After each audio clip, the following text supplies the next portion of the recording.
ಏನು curd rice ಮಾಡಿಕೊಡಿ. Curd rice ಮಾಡಿ ಕೊಡ್ಬೇಕಾ? Okay okay.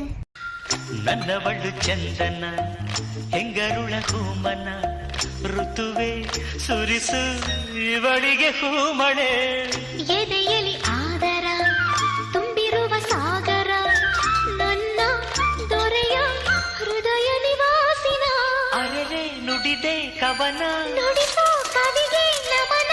ಓ ಮಹಾಮೇಘಗಳೇ ಅಸ್ತು ದೈವಗಳೇ ಇಂಥ ಆಂತರ್ಯದ ಸೌಂದರ್ಯದ ಸೊಬಗು ಕಂಡಿರ ಎಲೆ ಹೊಂಬಿಸಿಲೆ ಎಲೆ ತಂಬೆಲರೆ ಇಂಥ ಜೋಡಿನ ಎಲ್ಲಾರ ಕರ್ಡ್ ರೈಸ್ ರೆಡಿ.